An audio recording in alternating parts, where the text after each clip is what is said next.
आदाब, KP news के bulletin में आपका स्वागत है। मैं हिना शेख आपके साथ। आइए देखते हैं सबसे पहले मुख्य समाचार। चिड़गुप्पा में कांग्रेस के काउंसलरों ने आयोजित की प्रेस कॉन्फ्रेंस। बीजेपी के तालुका अध्यक्ष प्रभाकर नगराले के संबंध में बात की। कर्नाटक में भी शुरू हुई जाति को लेकर बहस। पूर्व कानून मंत्री वीरप्पा मोइली ने मांग की कि सिद्धरामैया जातिगत जनगणना के आंकड़े करे जारी। तेलंगाना में दिए गए पीएम मोदी के बयान पर बीआरएस का पलटवार। केटी रामराव ने पूछा, सीबीआई ईडी के अलावा आपके साथ कौन? तेलंगाना में चुनाव से पहले पवन कल्याण ने किया बड़ा ऐलान, सिर्फ 32 सीटों पर लड़ेगी जनसेना। सिक्किम में बादल फटने से अचानक आई बाढ़, NH-10 का हिस्सा भी बहा, अलर्ट जारी।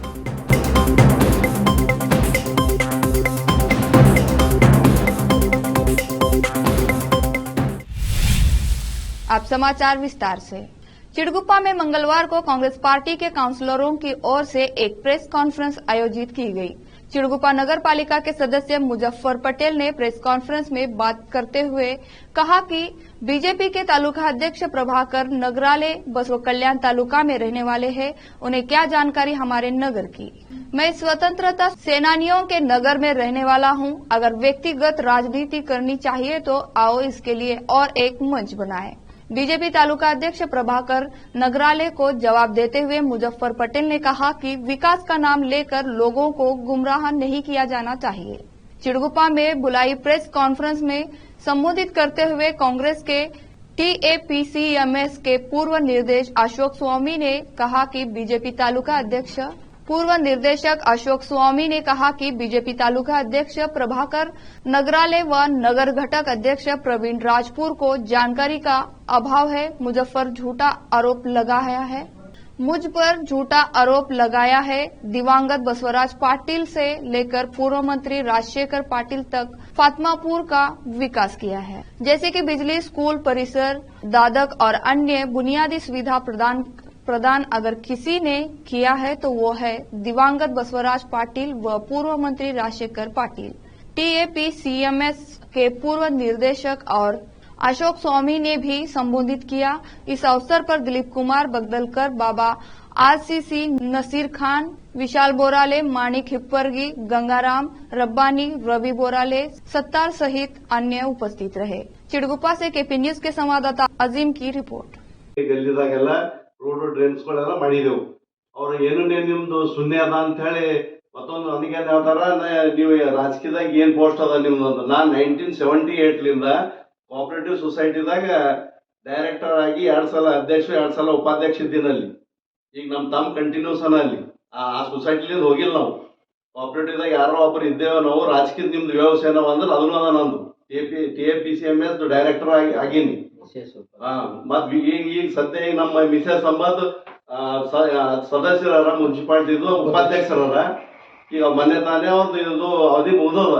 ಈಗ ರಾಜಕೀಯದ ಅಸ್ತಿತ್ವ ನಿಮಗಿಲ್ಲ ಅಂತಂದ್ರೆ ನಾನು 40 ವರ್ಷ ಹೇಳಿದ್ದು ಸುಳ್ಳು ಹೇಳಿಲ್ಲ, ಕರೆಕ್ಟ್ ಹೇಳೀನಿ. ಏನ್ ಕೆಲಸ ಆಗ್ಯದ ಫಾತ್ಮಾಪುರದ ಪೂರಾ ರಾಜಶೇಖರ್ ಪಾಟೀಲ್ ಬಸವರಾಜ್ ಪಾಟೀಲೇ ಮಾಡಿದದ. ಅಲ್ಲಿ ಯಾರ ಬೇರೆ ಪಕ್ಷದವ್ರು ಒಂದ್ 100 ರೂಪಾಯಿ ಕೆಲಸ ಮಾಡಿದ್ರೆ ರಾಜಕೀಯ ಸನ್ಯಾಸ ಕೊಡ್ತೀನಿ. ನಾಳೆಗೆ ಈ ಪಾಲಿಟಿಕ್ಸ್ ದಾಗೆ ಇರ ಬೇರೆ ಪಕ್ಷದವ್ರು ಏನಾರ 10 ರೂಪಾಯಿ ಮಾಡಿದಿರ್ಬೇಕಲ್ಲಿ. ತುಂಬ ಏನಾರ ಒಂದು ಅನಾವಶ್ಯಕವಾಗಿ ಅದು ಇದು ಹೇಳ್ಬೋದ. ನೀವು ಫಸ್ಟ್ ಟೈಮ್ ನಮ್ ಸಾಹೇಬ್ರಿಗೆ ನಾವು ಮಾಡಿದ ಕೆಲಸಕ್ಕೆ ನೀವು 545 ಮನಿ ತಂದಿದ್ಕ ಸುಳ್ಳು ಹೇಳಿ ಎಲ್ಲ ನೀವು ಏನೋ ಒಂದು ಜನರಿಗೆಲ್ಲ ಮೋಸ ಮಾಡಿ 1 ಲಕ್ಷ ರೂಪಾಯಿ DD ಕಟ್ಸಿ ಪರೇಶಾನ್ ಮಾಡಿಕ್ಕಿರಿ ನೀವು ಅವ್ರಿಗೆ. ಪೂರಾ ಚಿड़गुप्पाದಾಗ ಊರ್ ತುಂಬಾ ಎಲ್ಲರಿಗೆ ಪರೇಶಾನ್ ಮಾಡಿ ನಮ್ಮ ಹೆಸರು ತೋಲತ್ತೀರಿ. ನಮ್ ಸಾಹೇಬ್ ಅವ್ರು ನಾಗರ ಹೇಳೋದು ಊರ್ ಬೇರೆ. ನಮ್ಮ ಊರಾಗ ಬಂದು ನಮ್ಮ ಶಾಸಕರು, ನಮ್ಮ MLC ಚಂದ್ರಶೇಖರ್ ಪಾಟೀಲ್ ಅವರು, अभिषेक पाटिल और TAPCMS अध्यक्ष अभिषेक पाटिल सब मिलकर हर एक किसी के घर को जाकर फ्रीडम फाइटर करने का सम्मान हर चीज करते हुए, ये तो हमारे करना किसी को दिखावा करने का नहीं है।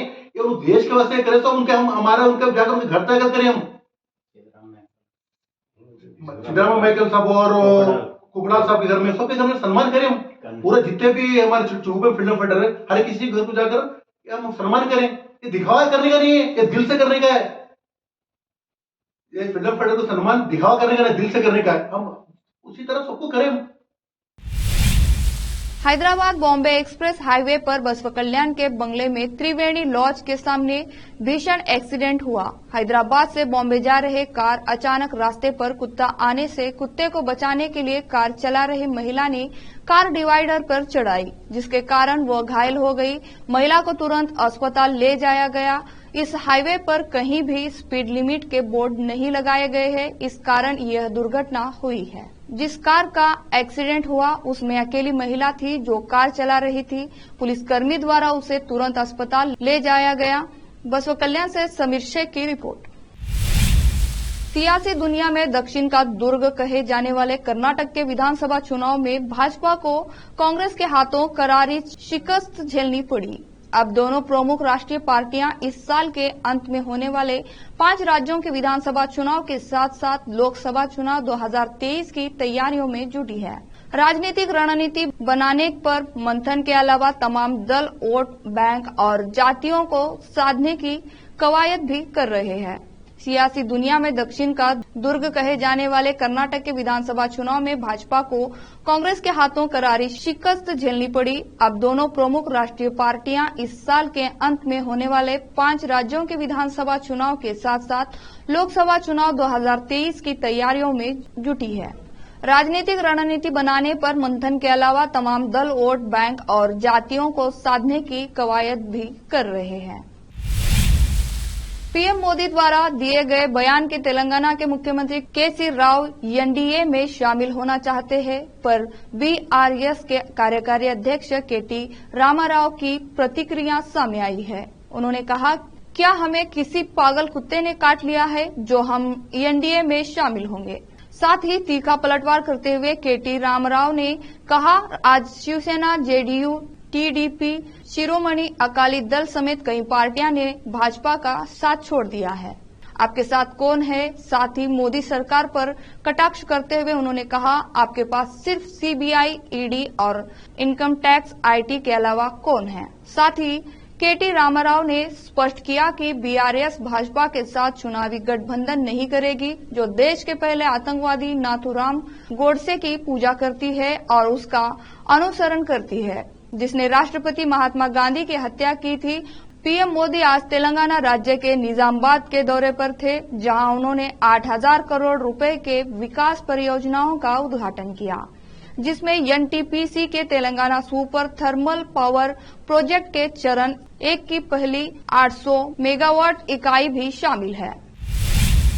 अब लेते हैं छोटा सा ब्रेक।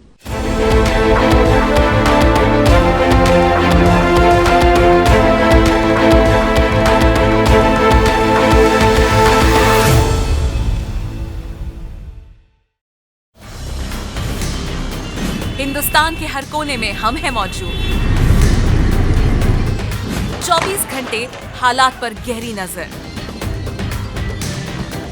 खबरों से जुड़े चुपते सवालात और आपको दिखाता है धार्मिक, सामाजिक, राजनीतिक, लोकल और इंटरनेशनल न्यूज की सबसे बेहतर कवरेज, जो आपको रखती है हर पल बाखबर। देश और दुनिया भर की खबर के लिए देखते रहें केपी न्यूज 24/7।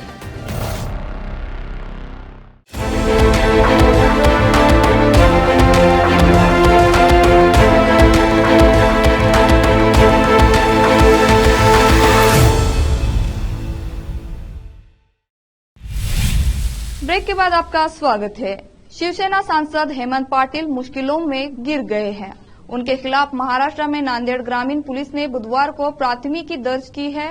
उन पर आरोप है कि उन्होंने डॉक्टर शंकरराव चव्हाण सरकारी मेडिकल कॉलेज एवं अस्पताल के कार्यवाहक डीन डॉक्टर श्यामराव वाकोड़े से जबरन शौचालय साफ कराया। पुलिस पाटिल से पूछताछ करने के बाद इस मामले में आगे की कार्रवाई करेगी। एक पुलिस अधिकारी ने बताया कि पाटिल के खिलाफ भारतीय दंड संहिता आईपीसी की कई धाराओं, अनुसूचित जाति और अनुसूचित जनजाति अत्याचार निवारण अधिनियम और Maharashtra Medicare service personal and Medicare service institution हिंसा और संपत्ति के नुकसान या नुकसान की रोकथाम अधिनियम के तहत मामला दर्ज किया गया है। अभिनेता से नेता बने पवन कल्याण की जनसेना पार्टी आगामी तेलंगाना विधानसभा चुनाव में 119 सीटों में से 32 सीटों पर चुनाव लड़ेगी। पार्टी ग्रेटर हैदराबाद नगर निगम सीमा और खम्मम जिले के आसपास स्थित अधिकांश सीटों पर चुनाव लड़ेगी। इस बात की पुष्टि खुद पवन कल्याण ने मीडिया से बातचीत के दौरान की। पवन कल्याण ने बताया कि जिन विधानसभा एरिया में पार्टी लड़ना चाहती है उनके नाम इस प्रकार है: कुकटपल्ली, एलबी नगर, नगर कुर्नल, वैरा, खम्मम, मुन्नुगोड्डू, नगर कुर्नूल, वैरा, नागर कुर्नूल, वैरा, खम्मम, मुन्नुगोड्डू, थुबुल्लापुर, सेरीलिंगमपल्ली, कोट्टागुडम, उप्पल और अश्वरावपेट, पालकुर्ती, नरसंपेट स्टेशन, घनपुर, हुस्नाबाद, रामागुंडम, जगत्याल, नकिरेकेल, हुजूरनगर शामिल है। मंथनी कोड़दा, सत्युपल्ली, वारंगल पश्चिम, वारंगल पूर्व, मलकाजीगिरी, खानापुर, मेडचल, पालेरू, इलंडू और मदिरा। सिक्किम के कई इलाकों में बाढ़ जैसे हालात है। बाढ़ की वजह से कई जगहों पर NH-10 का कुछ हिस्सा टूट भी गया है, जिसके कारण गंगटोक का देश के अन्य हिस्सों से संपर्क टूट गया है। मंगलवार देर रात उत्तरी सिक्किम में बादल फटने की वजह से सिस्ता नदी के जलस्तर में अचानक से बढ़ोतरी दर्ज की गई। इस वजह से नदी से लगने वाले कई निचले इलाकों में बाढ़ जैसे हालात पैदा हो गए हैं। नदी के जलस्तर में अचानक आई बढ़ोतरी की वजह से कई इलाकों में पानी घुस गया है। अभी तक मिली जानकारी के अनुसार नदी के जलस्तर में आई अचानक बढ़ोतरी की वजह से 23 जवान लापता होने की भी सूचना है, जिनकी तलाश जारी है। सिस्ता नदी में आए तेज बहाव की वजह से नेशनल हाईवे का एक बड़ा हिस्सा ढह गया है। स्थानीय लोगों ने बुधवार को तीस्ता नदी के रौद्र रूप को अपने कैमरे में भी कैद किया। तीस्ता नदी के तेज बहाव में कई पुल और कई अहम सड़कें नदी के तेज बहाव के साथ बह गई। अचानक आई बाढ़ ने गंगटोक से लगभग 30 किलोमीटर दूर सिंगतम शहर में तीस्ता नदी के इंद्रेनी पुल को अपनी चपेट में ले लिया। गंगटोक जिला प्रशासन ने समाचार एजेंसी ANI को बताया कि बलुतार गांव का एक संपर्क पुल भी सुबह 4 बजे के आसपास बह गया। सिंगता में नदी बेसिन के पास के कई घरों के लोगों को राहत शिविरों में शिफ्ट किया गया है। बिहार के पूर्व मुख्यमंत्री लालू यादव, राबड़ी देवी, उनके बेटे तेजस्वी यादव और बेटी मीसा भारती को लैंड फॉर जॉब घोटाला मामले में दिल्ली की राउज एवेन्यू कोर्ट ने बड़ी राहत दी है। कोर्ट ने इस मामले की सुनवाई करते हुए लालू यादव और उनके परिवार के अन्य सदस्यों को जमानत दे दी है। बता दें कि अदालत ने 22 सितंबर को उनके और अन्य आरोपियों के खिलाफ दायर आरोप पत्र पर संज्ञान लेने के बाद आरोपियों को तलब किया था और कहा था कि साक्ष्य प्रथम दृष्टया भ्रष्टाचार, आपराधिक साजिश, धोखाधड़ी और जालसाजी सहित विभिन्न अपराधों को अंजाम देते हुए दिखाते हैं। इस मामले में जांच एजेंसी ने कथित घोटाले के संबंध में 30 जुलाई को आरोप पत्र दायर किया था। बॉलीवुड के बादशाह कहे जाने वाले अभिनेता शाहरुख खान के साथ फिल्म स्वदेश में नजर आई अभिनेत्री गायत्री जोशी और उनके पति विकास ओबेरॉय की कार के साथ इटली में सफर के दौरान एक हादसा हो गया।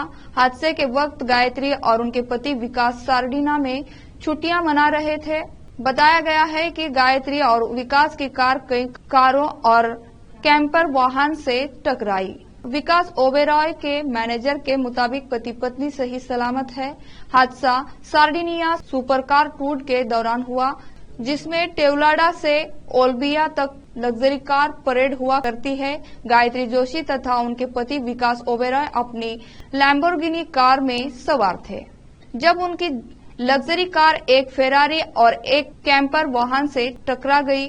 सार्डिनिया में ग्रामीण इलाके की एक सड़क पर हुई इस टक्कर के परिणाम स्वरूप गाड़ियां पलट गई और कई वाहन आपस में टकरा गए। मीडिया रिपोर्ट्स के मुताबिक फेरारी कार में आग लग गई थी, जिससे उसमें सवार 63 वर्षीय मेलिसा क्राउटली और 67 वर्षीय मार्कस क्राउटली की मौत हो गई। क्राउटली युगल मूल रूप से स्विट्जरलैंड का निवासी था। अब लेते हैं छोटा सा ब्रेक।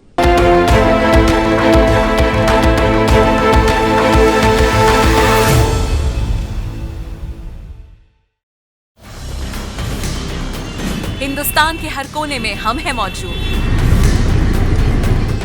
24 घंटे हालात पर गहरी नजर, खबरों से जुड़े चुपते सवालात, और आपको दिखाता है धार्मिक, सामाजिक, राजनीतिक, लोकल और इंटरनेशनल न्यूज की सबसे बेहतर कवरेज, जो आपको रखती है हर पल बाखबर। देश और दुनिया भर की खबर के लिए देखते रहें केपी न्यूज 24/7।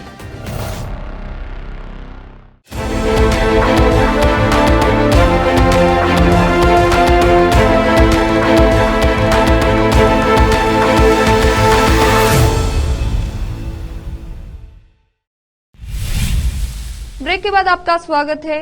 आम आदमी पार्टी नेता संजय सिंह के घर ईडी की छापेमारी के बाद बीजेपी ने बड़ा हमला बोला है। दिल्ली के मुख्यमंत्री अरविंद केजरीवाल को शराब घोटाले का किंगपिन बताया है। बीजेपी प्रवक्ता गौरव भाटिया ने एक प्रेस कॉन्फ्रेंस में कहा कि शराब घोटाले के सरगना अरविंद केजरीवाल ही है, उन्हीं के इशारों पर ये घोटाला हुआ। गौरव भाटिया ने दावा किया कि शराब कारोबारी दिनेश अरोड़ा ने कबूला है। दिल्ली के मुख्यमंत्री आवास पर एक बैठक हुई थी, कमीशन तय हुआ था, सीएम आवास घोटाले का अड्डा हो गया।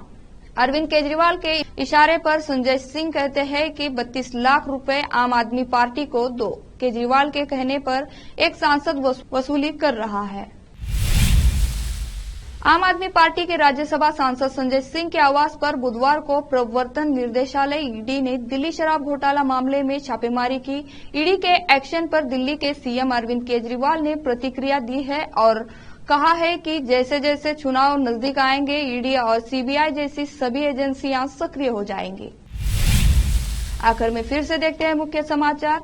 चिड़गुप्पा में कांग्रेस के काउंसलरों ने आयोजित की प्रेस कॉन्फ्रेंस। बीजेपी के तालुका अध्यक्ष प्रभाकर नगराले के संबंध में बात की। कर्नाटक में भी शुरू हुई जाति को लेकर बहस। पूर्व कानून मंत्री वीरप्पा मोइली ने मांग की कि सिद्धरामैया जातिगत जनगणना के आंकड़े करे जारी। तेलंगाना में दिए गए पीएम मोदी के बयान पर बीआरएस का पलटवार। केटी रामराव ने पूछा, सीबीआई ईडी के अलावा आपके साथ कौन?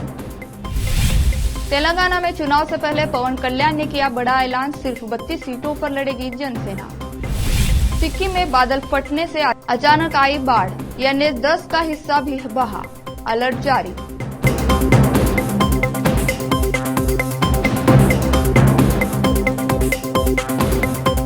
केपी न्यूज के बुलेटिन में आज इतना ही।